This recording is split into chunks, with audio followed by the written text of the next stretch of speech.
मित्रांनो, एका नवीन व्हिडिओमध्ये तुमचं स्वागत आहे. मी योगेश, एक ICT SMC ट्रेडर. फ्रेंड्स, तुम्ही एक गोष्ट ऐकली असेल नेहमी की इंडियन मार्केटमध्ये गॅप अप आणि गॅप डाऊन झाल्यानंतर क्लोजिंग आणि ओपनिंग या 2 दिवसांमध्ये जे गॅप्स तयार होतात ना, ते गॅप्स फिल करण्यासाठी प्राइस नेहमी येते. त्याचं मेन रिझन काय असतं? कारण मार्केट कधीच गॅप सोडत नाही. का गॅप सोडत नाही? कारण त्या एरियामध्ये ट्रेडिंग झालेलीच नाही.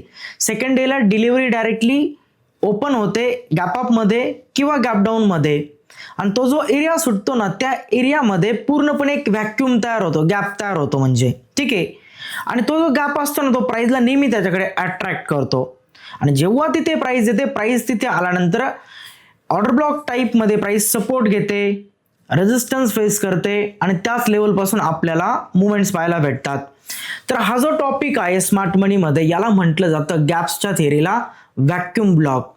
ऑर्डर ब्लॉक मध्ये व्हॅक्यूम एक असा टाइप असतो जो आपल्याला शिकवतो गॅप कसे मार्क करायचे, गॅप्सचे रूल कसे असले पाहिजे आणि एक्झॅक्ट गॅपवरती ट्रेड कसे करायचे. चला फ्रेंड्स, व्हॅक्यूम काय आहे पूर्णपणे समजून घेऊ, बोथ बुलिश आणि बेरिश मध्ये. फ्रेंड्स, हा जो टॉपिक आहे ना, हा इंडियन मार्केटमध्ये मोस्टली वापरला जातो. फॉरेक्स मार्केटमध्ये सुद्धा पेअर्समध्ये आपल्याला साइड बाय साइड हा यूज होताना दिसतो, ठीक आहे. पण हा जो व्हॅक्यूम ऑर्डर ब्लॉक टॉपिक आहे ना, हा वापरण्यासाठी असा चार्ट हवा की त्या चार्टवरती किंवा त्या इंडेक्सवरती, इंडायसेसमध्ये लिक्विडिटी कमी असेल, जास्त लिक्विडिटी नसेल, ठीक आहे. कारण बायर सेलर जिथे चांगल्या प्रमाणामध्ये उपलब्ध असतात तिथं ट्रान्झॅक्शन मोस्टली फील होतात. कारण एकाच्या अगेन्स्ट दुसरा व्यक्ती बसलेला आहे, ठीक आहे. म्हणजे बायरच्या अगेन्स्ट सेलर बसलेला आहे, सेलरच्या अगेन्स्ट मार्केटमध्ये बायर बसलेला आहे. पण जेव्हा एकदम जास्त सेलर येतात किंवा बाहेर येतात किंवा बँक इन्स्टिट्यूट मोठ्या क्वांटिटीमध्ये बाय सेल करतात आणि त्यांच्या समोर तेवढ्या प्रमाणामध्ये ऑर्डर फिल करायला अगेन्स्ट प्लेयर नसतात ना, तेव्हा ज्या इंडेक्समध्ये छोटा व्हॉल्यूम आहे, जसं निफ्टी आहे, बँक निफ्टी आहे, फायनान्स निफ्टी आहे, स्टॉक आहे वेगवेगळे, यांच्यामध्ये काय होतं, गॅप अप आणि गॅप डाऊन होतात या गोष्टींमुळे. आणि गॅप अप आणि गॅप डाऊन झाल्यामुळे काय होतं, ती क्लोजिंग प्राइस आणि ओपनिंग प्राइस या दोघांमध्ये खूप मोठा गॅप राहतो आणि ह्या गॅपमध्ये व्हॅक्यूम तयार होतो. व्हॅक्यूम म्हणजे काय, एक पोकळ जागा, रिकामी जागा, ठीक आहे. आणि ह्याच व्हॅक्यूमला आपल्याला व्यवस्थित समजून घ्यायचं आहे की इंडियन मार्केट जेव्हा आपण करतो, इंडेक्समध्ये आपण ट्रेड करतो ऑप्शन ट्रेडिंग, तर या ऑप्शन ट्रेडिंगसाठी एक व्हॅक्यूम चांगला ऑर्डर ब्लॉक आहे, ज्याच्या बेसवरती आपण लोअर टाइम फ्रेमचं स्ट्रक्चर शिफ्ट होताना पाहू शकतो आणि एंट्री प्लॅन करू शकतो. चांगले पैसे बनले जातात व्हॅक्यूमवरती आणि ॲज अ स्ट्रॅटेजी सुद्धा लोक याला यूज करतात. तर पहा, व्हॅक्यूम ऑर्डर ब्लॉक याचे 2 टाईप आहे नेहमी सारखे. एक असतो व्हॅक्यूम ऑर्डर ब्लॉकमध्ये मार्केटचा बुलिश ऑर्डर ब्लॉक आणि एक असतो बेरिश ऑर्डर ब्लॉक, ठीक आहे. तर एक आहे बुलिश व्हॅक्यूम आणि दुसरा आहे बेरिश व्हॅक्यूम, आणि हे दोन्ही व्हॅक्यूम आपण व्यवस्थित समजून घेऊ. सर्वात पहिल्यांदा आपण बुलिश व्हॅक्यूम काय आहे हे समजून घेऊ. तुम्ही खूप वेळेस इंडियन मार्केटमध्ये एक गोष्ट पाहिली असेल की डेली टाइम फ्रेमवरती प्राइस थोडीशी ह्या टाईपमध्ये तुम्हाला दिसते.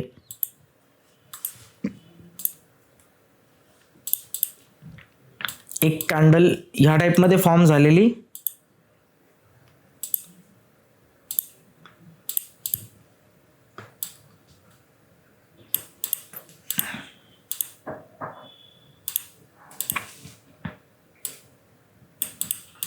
ओके.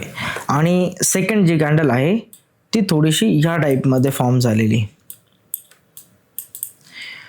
इंडियन मार्केटमध्ये स्टॉकमध्ये म्हणा तुम्ही किंवा इंडेक्समध्ये म्हणा, ह्या गोष्टी घडतात. सपोज मित्रांनो, हा दिवस आहे 6 जानेवारीचा,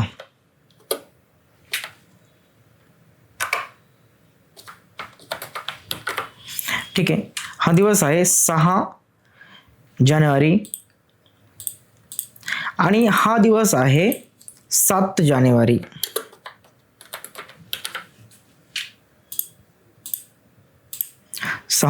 आणि 7 जानेवारी 6 तारखेचं जे मार्केट होतं, ह्या दोन्ही कॅन्डल्सला व्यवस्थित समजून घ्या, ठीक आहे. 6 तारखेचं जे मार्केट होतं हे डेली टाइम फ्रेमचं स्ट्रक्चर आहे. ह्या ज्या गोष्टी मार्क केल्या आपण इकडे, असं समजा ह्या डेली टाइम फ्रेमची आहे. आणि आता छोट्या टाइम फ्रेममध्ये एक्झॅक्टली कसं दिसतं, 6 तारखेला प्राइस ओपन झाली, थोडीशी डाऊन मूव्ह झाली, त्यानंतर या पद्धतीने प्राइस अप ट्रेंडमध्ये मूव्ह झाली.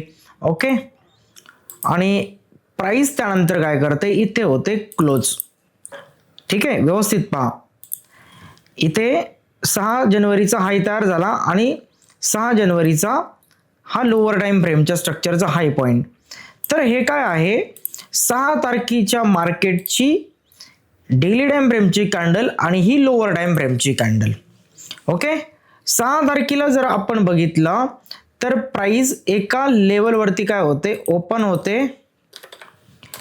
ओपन झाल्यानंतर ती काय करते, एक लो तयार करते, त्यानंतर बाईंग येते, हाय तयार करते आणि ॲट द एंड 3:30ला प्राइस होते क्लोज. चांगली बुलिश मुवमेंट झाली. 7 तारखेचं मार्केट सकाळी 9:15ला इथे ओपन नाही होत. ठीक आहे, 7 तारखेचं मार्केट डायरेक्टली ह्या लेवलला ओपन होतं आणि हे ओपन झाल्यानंतर डायरेक्टली ह्या पद्धतीने पुढे अप ट्रेंडला कंटिन्यू करतं आणि अप ट्रेंड पुढे कंटिन्यू करून 7 तारखेचं मार्केट या पद्धतीने जाऊन काय होतं, क्लोज होतं. म्हणजे तुम्ही व्यवस्थित पहा, 6 तारखेची ओपनिंग क्लोजिंग 7 तारीख क्लोजिंगच्या शेजारी ओपनच झाली नाही. 7 तारीख डायरेक्टली वरती ओपन झाली गॅप अप मध्ये. आता सपोज हा एक स्टॉक आहे. ठीक आहे, एक स्टॉक आहे आणि हा स्टॉक क्लोज झाला होता 500 रुपीजला. स्टॉकची जी क्लोजिंग झाली होती ती झाली होती 500 रुपीजला. ही होती स्टॉकची क्लोजिंग 6 तारखेची. पण 7 तारखेची जी ओपनिंग होती ही ओपनिंग 500च्या नियर नव्हती, ही डायरेक्टली 550 रुपयांच्या नियर झाली. 550 रुपयांच्या नियर डायरेक्टली 7 तारखेची ओपनिंग झाली. मग इथे काय घडतंय आता, जी 7 तारीख आहे, ठीक आहे, जी 7 तारीख आहे आणि 6 तारीख आहे, या दोघांमध्ये 50 रुपयांचा डिफरन्स येतोय. व्यवस्थित जर बघितलं तर 50 रुपयांचा, 50 पॉईंटचा एक डिफरन्स येतो या दोघांमध्ये इथे. मग प्राइस अचानक गॅप अप मध्ये का ओपन झाली, रात्रीतून कोणी बाईंग केली का? बिलकुल नाही. मार्केट मेकर काय करतात, क्लोजिंगच्या अगोदरच त्यांचा जो पोझिशनचा जो बिल्डअप असतो ना, तो बिल्डअप ते तयार करतात. आणि जेव्हा पोझिशनचा बिल्डअप अगोदरच होतो मार्केटमध्ये, ठीक आहे, अगोदरच बिल्डअप जेव्हा मार्केटमध्ये होतो, तो बिल्डअप झाल्यानंतर इथे सपोज पोझिशनचा एक बिल्डअप झाला, ठीक आहे, ह्या लेवलवरती बिल्डअप झाल्यानंतर डायरेक्टली आपल्याला प्राइस जी ओपन होताना दिसते फ्रेंड्स, ती पाहायला भेटते गॅप अप मध्ये. मेन जे रिझन आहे ते रिझन काय आहे, या लेवलवरती बिल्डअप झाला आणि बिल्डअप झाल्यानंतर सेकंड डेला डायरेक्टली ऑर्डर ओपनिंग ही गॅप अप मध्ये पाहायला भेटली. बिकॉज तो प्रेशर, मेन रिझन काय, तो प्रेशर बाईंगचा, हे मेन रिझन आहे प्राइस गॅप अप मध्ये ओपन होण्याची. आता फ्रेंड्स एक गोष्ट पहा, हा जो गॅप असतो या गॅप मध्ये ट्रेडिंग झाली नाहीच आहे बिलकुल. पण हा जो गॅप आहे ह्या गॅप मध्ये ट्रेडिंग ही झालेलीच नाहीये. मग जिथे ट्रेडिंग झाली नाही तो एरिया मार्केट असंच एम्प्टी सोडतो का? नाही सोडत. हा एरिया प्राइस फील करणार, प्राइस फील करायला येणार आणि या एरियाला म्हटलं जातं एक व्हॅक्यूम ब्लॉक, एक रिकामी जागा जिथं ट्रेड झालेच नाही आणि तिथं ट्रेड होणं गरजेचं आहे. ठीक आहे, आता प्राइस इथे का येते, कशामुळे येते, त्याचं लॉजिक काय आहे, ह्या सगळ्या काही गोष्टी आपल्याला व्यवस्थित समजून घ्यायच्या आहे. ठीक आहे, त्या अगोदर व्यवस्थित पहा. मार्केट क्लोज झालं बिकॉज क्लोज होण्या अगोदर बाईंगच्या ऑर्डरचा बिल्डअप झाला आणि सेकंड डेला डायरेक्टली प्राइस आपल्याला गॅप अप मध्ये ओपन पाहायला भेटले. आता गॅप अप हे 2 ते 3 रिझनमुळे होतात. एक म्हणजे क्लोजिंगच्या अगोदर लॉंग पोझिशनचा बिल्डअप, सेकंड म्हणजे फंडामेंटली काहीतरी एक अशी गोष्ट आहे ना की ज्यामुळे एक गॅप अप तयार होणं, ग्लोबली एखादी अशी गोष्ट की जी पॉझिटिव्ह ठरली इंडियन मार्केटसाठी ज्यामुळे गॅप अप पाहायला भेटला. अशा वेगवेगळ्या गोष्टीमुळे प्राइस काय करते, गॅप अप तयार करते. पण एक गॅप तयार झाला, ठीक आहे, आणि हा जो गॅप आहे ना इथे एवढा, ह्या गॅपमध्ये ट्रेडिंग झालेलीच नाहीये, ह्या गॅपमध्ये कोणत्याही प्रकारचे ट्रान्झॅक्शन झालेच नाहीये. मग असाच एरिया मार्केटमध्ये राहू शकत नाहीये. हा फील करणार मार्केट, आणि याला फील करण्याचे आणि इथून मुवमेंट करण्याचे 2 ते 3 रिझन असणार, जे आपण सगळं काही समजून घेणार आहे व्यवस्थित पूर्णपणे. ठीक आहे, तर फर्स्ट तुम्हाला समजलं फ्रेंड्स, हा काय आहे, एक व्हॅक्यूम ब्लॉक आहे. ठीक आहे, हा जो गॅप असतो ह्या गॅपला म्हटलं तर एक व्हॅक्यूम, एक रिकामी जागा, एक व्हॅक्यूम ऑर्डर ब्लॉक. ठीक आहे, व्हॅक्यूम ऑर्डर ब्लॉक काय आहे, तर हा गॅप म्हणजे एक व्हॅक्यूम एरिया. आता पहा, गॅप अप होण्याचं रिझन तर समजलं. रिझन काय होतं, जेव्हा इथे क्लोजिंग झाली ना, तर क्लोजिंगच्या अगोदर बँक्सने काय केला, लॉंग पोझिशनचा बिल्डअप तयार केला, म्हणजे बाईंगचा. ठीक आहे, बँक्सने ते काय केलं, लॉंग पोझिशनचा बिल्डअप बनवला. पण बँक्स कधीही वन साइड ट्रेड करत नाही एका डायरेक्शन मध्ये. त्यांचे ट्रेड्स हे नेहमी हेच सोबत असतात.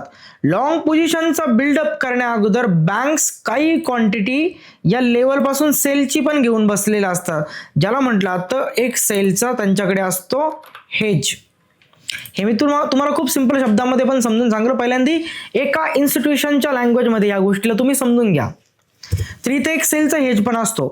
पण जेव्हा प्राइस या पद्धतीने अप जाते ना, लॉंग पोझिशनला त्यांना प्रॉफिट चालू आहे, पण सेलचा हेज त्यांनी जो सोबत घेतलाय, काही ट्रेड त्यांनी शॉर्ट सेलचे इथे तयार केले होते, आणि प्राइस अप ओपन झाली ना, अप गेली, सेलचा ट्रेड त्यांचा लॉसमध्ये. म्हणून ते काय करतात, नेक्स्ट जो थर्ड डे असतो ना, 8 जानेवारी 9 जानेवारी या डेजमध्ये प्राइस आपल्याला ओपन झाल्यानंतर अशी डाऊन येताना पाहायला भेटते.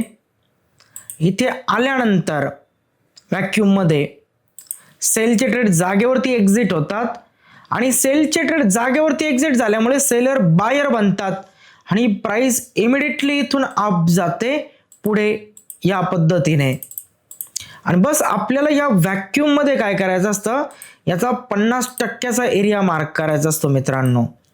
आणि या 50%च्या एरियापासून आपल्याला एक बाईंगची ऑपॉर्च्युनिटी पाहिजे असते. थोडा बिलो स्टॉप लॉस ठेवायचा असतो, आणि वरती आपलं टार्गेट असतं रिस्कपेक्षा 2 पटीचं 3 पटीचं, जे आपण नेहमी शिकलो आहे स्मार्ट मनीमध्ये. तर व्हॅक्यूम काय आहे, खूप सिंपल आहे. 2 दिवसांच्या मार्केटमधला गॅप, जिथं कॅन्डल एकमेकांना ओव्हरलॅप करत नाहीये, पूर्णपणे गॅप सुटलेला आहे, आणि त्या गॅपला मार्क केलं जातं.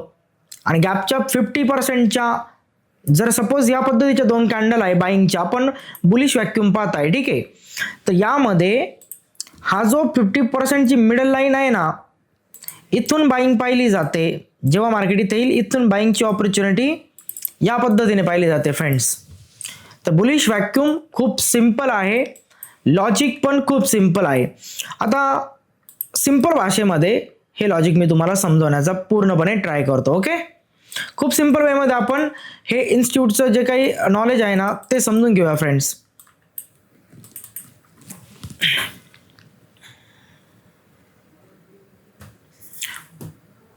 ओके, सो फ्रेंड्स पहा, सपोज या पद्धतीने एक दिवसाची प्राइस मूव झालेली आहे. ठीक आहे, प्राइस इथे येऊन झालेली आहे या लेवलवरती क्लोज. नेक्स्ट काय होतं फ्रेंड्स, की प्राइस डायरेक्टली गॅप अप मध्ये ओपन होते, आणि गॅप अप मध्ये ओपन झाल्यानंतर ही प्राइस काय करते, अप मूव करते. प्राइस गॅप अप मध्ये ओपन झाली, आणि गॅप अप मध्ये ओपन झाल्यानंतर प्राइस करते अप मूव. ओके, ठीक आहे, आपण नॉर्मली समजून घेऊया ही गोष्ट.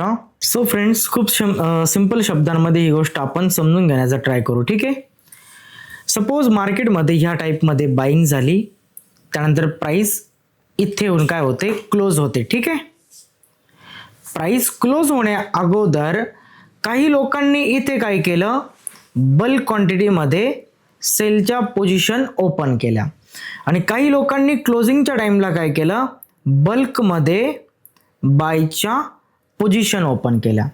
बल्कमध्ये बायच्या पोझिशन ओपन केल्यामुळे प्राइस काय होते, नेक्स्ट डेला गॅप अप मध्ये ओपन होते, आणि तो ट्रेंड पुढे मार्केट कंटिन्यू करतं, आणि इकडे जाऊन क्लोज होतं. ठीक आहे, आता ज्यांनी बल्कमध्ये बाईंगच्या पोझिशन ओपन केल्या, ते लोक तर गॅप अप मध्ये प्रॉफिटमध्ये होते, इवन प्राइस अप गेली प्रॉफिटमध्येच होते. पण ज्यांनी शॉर्ट सेल केले, फ्युचर सेलिंग असेल, ऑप्शन हेजिंग असेल, ठीक आहे, हे सेलर तर फसलेले मार्केटमध्ये. मग हे सेलर काय करतात, ठीक आहे, सेलर वेट करतात की प्राइस त्या लेवलपर्यंत येईल, ह्या गॅपकडे येईल. कारण बँक्स असाच एरिया सोडत नाही. बँक्स नेहमी काय करते, हा जो गॅप असतो ना इथे तयार झालेला, या गॅप्सला बँक नेहमी फील करते क्लोजिंग. आता इथे गॅप जर बघितला तर गॅप कुठे तयार झालेला आहे, गॅप इथे तयार झालेला आहे, ही क्लोजिंग आणि ह्या ओपनिंग यांच्या आतमध्ये. आणि बँक्स काय करते नेहमी, जेव्हा पुन्हा प्राइस डाऊन येईल, ठीक आहे, कधी प्राइस पुन्हा डाऊन आली, इथे आल्यानंतर हे शॉर्ट सेलचे पोझिशन ते जागेवरती क्लोज करून टाकतात. आता याला आपण थोडंसं सिंपल वेमध्ये समजून घेऊ. सपोज 6 जानेवारीच्या मार्केटला इथे प्राइस असताना मी काय केलं, एक पुट ऑप्शन बाय केला, ठीक आहे, आणि नेक्स्ट डेला प्राइस डायरेक्टली वरती ओपन झाली, मला पुट ऑप्शन मध्ये चालू आहे, मोठा लॉस.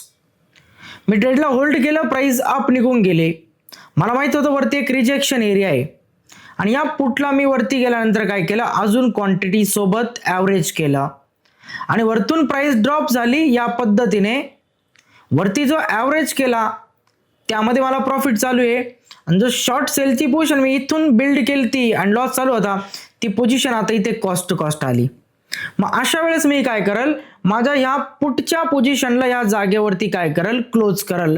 जे इंडियन मार्केट करतात त्यांना माहिती आहे पुट काय आहे, कॉल काय आहे, ठीक आहे. मी जागेवरती माझ्या पोझिशनला क्लोज करल. मी पोझिशन क्लोज केली, मार्केटमध्ये फक्त माझ्याकडे शॉर्ट सेलिंगच्या ऑर्डर होत्या आणि त्या करोडोमध्ये होत्या. मी करोडांच्या शॉर्ट सेलिंगच्या ऑर्डर क्लोज केल्या, तर मी कोण बनतो, बायर बनतो, ज्यामुळे प्राइस पंप होते आणि अगेन अप जाते. आणि आता हे कोणतंही पुटचं एक्झाम्पल नव्हतं किंवा माझ्या स्वतः पर्सनल कोणत्याही ट्रेडचं एक्झाम्पल नाही आहे, हे आहे एका इन्स्टिट्यूटचं नॉलेज, की जेव्हा इन्स्टिट्यूट बाय करते बल्क क्वांटिटीमध्ये, काही हेज सोबत घेऊन चालते आणि हेजला ती काही वेळाने जागेवरती कॉस्ट करते जेव्हा अप्पर हर्डल पासून प्राइस डाऊन येते, ठीक आहे. चला आपण व्हॅक्यूमचे 1-2 एक्झाम्पल बघूया. युरो जीबीपी 15 मिनिटांची टाइम फ्रेम आहे फ्रेंड्स. ओके, सर्वात पहिल्यांदा इथे 15 मिनिटाच्या टाइम फ्रेम मध्ये तुम्हाला एक गोष्ट पाहायची आहे, ठीक आहे. आपण फर्स्ट सेशन ब्रेक स्टार्ट करूया, ज्यामुळे तुम्हाला डेज समजतील. ओके, हा 23 तारखेचा दिवस आहे, इथून ओपन झाला, इथे क्लोज झाला, ठीक आहे. तुम्हाला माहित असेल फॉरेक्स मार्केट हे 23 तासांसाठी चालतं आणि 12च्या पुढची जी काही मुवमेंट्स आहेत ती आपल्याला नेहमी चार्टवरती दिसते, आणि डेली टाइम फ्रेम जी काही कॅन्डल आहे ही 12 नंतर पुढे स्टार्ट होते. ओके, आता इथून आपल्याला पाहायचं आहे मागच्या दिवसाची ही जी मुवमेंट आहे ना, या मुवमेंटचा मार्केटकडे आहे एक स्विंग हाय पॉईंट. कुठे आहे, एक्झॅक्टली इथे.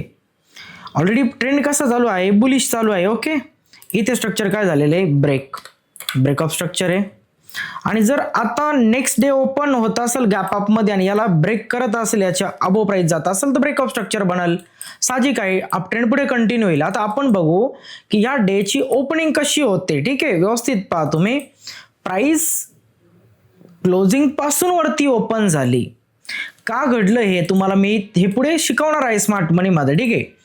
एका एफव्हीजी मध्ये मार्केट मेकर क्लोजिंगच्या अगोदरच पोझिशन बिल्ड करून घेतात आणि ओपनिंग मध्येच प्रेशर आपल्याला पाहायला भेटतो डायरेक्टली, आणि प्राइस अप, ब्रेकआउट स्ट्रक्चर झालेलं आहे. आता पहा फ्रेंड्स, ही क्लोजिंग आणि ही ओपनिंग या दोघांमध्ये काय आहे, ह्या कॅन्डलच्या आतमध्ये गॅप आहे. प्राइस इथे क्लोज झाली, प्राइस इथे डायरेक्टली ओपन झाली, गॅप तयार झाला. ओके, ह्या गॅपला पुढे आपण मार्क करू, याला म्हटलं जाईल एक व्हॅक्यूम ब्लॉक. आणि व्हॅक्यूम ब्लॉक पासून आपल्याला कसली ऑपॉर्च्युनिटी भेटेल, तर आपल्याला ऑपॉर्च्युनिटी भेटेल बाईंगची. व्हॅक्यूम पासून आपण बाईंगची ऑपॉर्च्युनिटी पाहतो, ठीक आहे. आता व्हॅक्यूम पासून बाईंगची ऑपॉर्च्युनिटी कुठून पाहणार आणि का बाईंग करणार, बिकॉज प्राइस नाही ते काय केलेलं आहे, तुम्ही एक जर व्यवस्थित जर बघितला, प्रिव्हियस हायला ब्रेक केलेलं आहे, एक हायर हाय तयार केलेला आहे, म्हणजे ट्रेंड मार्केटचं ऑलरेडी अप आहे, ठीक आहे. आणि अप ट्रेंड मध्ये फुटप्रिंट कुठे आहे, ही आहे आपल्याकडे फुटप्रिंट, कारण याला म्हटलं तर एक व्हॅक्यूम ब्लॉक, एक असा एरिया जिथे ट्रेड झालेलं नाहीये. आता मार्केट मेकर इथे खूप साऱ्या बायच्या लिमिट प्लेस करतील, सेलर प्राइसला खाली पाठवतील, सेलर आले, बायच्या लिमिट त्यांच्यासोबत एकमेकांसोबत ट्रिगर होतील, ट्रान्झॅक्शन फील होईल आणि बस प्राइस इथून अप साईडला जाईल आणि आपल्याला एक मोठी रॅली पकडायला भेटेल. ठीक आहे, व्यवस्थित लक्षात ठेवा. एक गॅप आहे जिथे ट्रेड झालेले नाहीये. आता इथे खूप साऱ्या बायच्या लिमिट प्लेस होतील. कसल्या लिमिट प्लेस राहतील इथे? बाईंगच्या. प्राइस डाऊन येईल म्हणजे ते कोण असतील? सेलर असतील, जे प्राइसला खाली घेऊन येतील. आणि सेलर जर बायरला भेटले तर काय होतील? ट्रान्झॅक्शन एकमेकांसोबत फील होतील. मग आपण काय करतो? व्हॅक्यूम पासून बाईंगचा प्लॅन करतो. ओके, व्हॅक्यूमच्या बिलो हा जो स्विंग लो पॉइंट आहे ना, याच्या खाली आपला स्टॉप लॉस असला पाहिजे आणि टार्गेट काय असला पाहिजे? मॅक्सिमम रिस्क पेक्षा 3 ते 4 पटीचा आरआर, बिकॉज ट्रेंड पण अप आहे. ठीक आहे, मग आपण वेट करू की आता प्राइस काय करते. प्राइस व्हॅक्यूमला आली, व्हॅक्यूमला आल्यानंतर प्राइस टॅप झाली, व्हॅक्यूमला टॅप करून प्राइस अप जाते, अगेन प्राइस येते, व्हॅक्यूम टॅप करते आणि जस्ट फ्रेंड्स चेक प्राइस मध्ये एक्सपान्शन कसं येतं. व्हॅक्यूम हे एक रॅन्डम फुटप्रिंट नाहीये, एक लॉजिक बेस गोष्ट आहे आणि लॉजिक बेस ज्या काही गोष्टी असतात या नेहमी मार्केटमध्ये वर्क करतात. सो व्हॅक्यूम काय आहे, आय होप तुम्हाला समजलं असेल ही गोष्ट पूर्णपणे.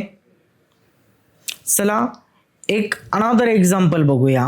सेकंड एक्झाम्पल व्यवस्थित पहा. हा निफ्टी 50चा चार्ट आहे आणि निफ्टी 50च्या चार्टवरती ही कॅन्डल 11 नोव्हेंबर आणि ही कॅन्डल 12 नोव्हेंबर आणि डेली टाइम फ्रेम आहे. डेली टाइम फ्रेम मध्ये व्यवस्थित पहा, या दोघांमध्ये काय आहे? एक गॅप आहे. 11 नोव्हेंबर आणि 12 नोव्हेंबर या दोघांमध्ये एक गॅप तयार झालेला आहे. का? बिकॉज स्ट्रॉंग बाईंग आणि स्ट्रॉंग बाईंगमुळे या पद्धतीचा एक गॅप तयार झाला आणि हा गॅप असाच नाही राहणार. मार्केट मेकर ह्या गॅपला काय करतील? फील करतील आणि हा गॅप फील झाल्यानंतर मार्केटमध्ये एक बाईंगची ऑपॉर्च्युनिटी आपल्याला पाहायला भेटेल जेव्हा प्राइस गॅप फील करणार असेल. तर या गॅपला काय म्हटलं? तर याला म्हटलं ते एक व्हॅक्यूम ऑर्डर ब्लॉक. कसा आहे? बुलिश आहे. ठीक आहे, आता एंट्री कशी प्लॅन करायची आहे? 1 मिनिट 3 मिनिट ह्या टाइम फ्रेम मध्ये आपण एंट्री प्लॅन करू शकतो एका व्हॅक्यूम पासून. जसं तुम्ही इथे पाहू शकतात एक्झॅक्टली फ्रेंड्स. इकडे मागचा दिवस पहा, 11 नोव्हेंबरची प्राइस ओपन झाली, मूव्ह झाली, ते क्लोज झाली. 12 नोव्हेंबरची प्राइस ओपन झाली, मूव्ह झाली, क्लोज झाली. आणि जसं आपण थेअरीमध्ये पाहिलं ना त्या टाईपमध्ये आपल्याला इथे एक गोष्ट पाहायला भेटत आहे. ती म्हणजे काय आहे पहा. सर्वात मेन म्हणजे इथं काय झालेली? क्लोजिंग आणि इथे काय झालेली? ओपनिंग. ओके, क्लोजिंग, ओपनिंग आणि ह्या दोघांमध्ये जर आपण इथे बघितला तर किती मोठा गॅप बाकी आहे ह्या दोघांमध्ये आणि ह्या गॅपला म्हटलं जातं व्हॅक्यूम ब्लॉक. चला फ्रेंड्स, व्हॅक्यूम ब्लॉकवरती प्राइस आल्यानंतर कशी मूव्ह करते ते आपण समजून घेऊया. ठीक आहे, प्राइस नेक्स्ट डेला ओपन झाली. ओपन झाल्यानंतर प्राइस मध्ये बुलिश मुवमेंट आहे फर्स्ट. प्राइसने ट्रेंड पुढे कंटिन्यू ठेवला म्हणजे ब्रेकआउट स्ट्रक्चर हे या पर्टिक्युलर डे मध्ये कंटिन्यू झालं. ओके, प्राइस व्हॅक्यूम पर्यंत पोहोचली त्या डे मध्ये बिलकुल पण नाही. इथे काय झालं? ब्रेकआउट स्ट्रक्चर, डे हायच्या अबोव क्लोजिंग, चांगलं ब्रेकआउट स्ट्रक्चर आहे. देन एक करेक्शन आलं, प्राइस अगेन अप गेली. इथे प्राइसने स्ट्रक्चरला ब्रेक केलं. सेकंड जर बघितलं तर हा मार्केटचा डे लो पॉइंट आहे, याच्याकडे चांगली लिक्विडिटी आहे पीडीएल आणि एक्झॅक्ट पीडीएलच्या खाली आहे व्हॅक्यूम ब्लॉक आणि व्हॅक्यूम मध्ये ओपनिंग झाली 14 नोव्हेंबरची. 14 नोव्हेंबरची प्राइस व्हॅक्यूम मध्ये ओपन होते, 50% येते. मिडल पॉइंट मेन थ्रेशोल्ड पासून एंट्री प्लॅन केली जाते आणि स्टॉप लॉस व्हॅक्यूमच्या लोच्या खाली ठेवला जातो. टार्गेट आपण वरती असलेला लिक्विडिटीला करतो. 3 मिनिटाची टाइम फ्रेम आहे. या पद्धतीने प्लॅन केला जातो फ्रेंड्स. त्या पर्टिक्युलर डे पुरता ट्रेड हा आपला व्हॅलिड असतो, मर्यादित असतो. अगेन पहा, प्राइस व्हॅक्यूम कडे येते, पुन्हा टॅप होते आणि देन आपल्याला प्राइस मध्ये एक मुवमेंट पाहायला भेटते. रिस्क पेक्षा किती पटीचा आरआर आहे फ्रेंड्स? हा 5.5 पटीचा आरआर आहे. तर प्रत्येक ब्लॉक, त्याची थेअरी, त्याचं काम तुम्ही समजून घ्या. ठीक आहे, आणि फायनली प्राइस अप जाऊन टार्गेट करते इथे असलेल्या ब्रेकअप स्ट्रक्चरला आणि आपण स्मार्ट मनी ट्रेडर ह्याच पद्धतीने ट्रेड करतो. एक ब्रेकऑफ स्ट्रक्चर टार्गेट 1S6+ चा RR आहे हा, आणि just only one pattern opening मध्ये तयार झालेला गॅप, ज्याला म्हटलं तो व्हॅक्यूम ऑर्डर ब्लॉक.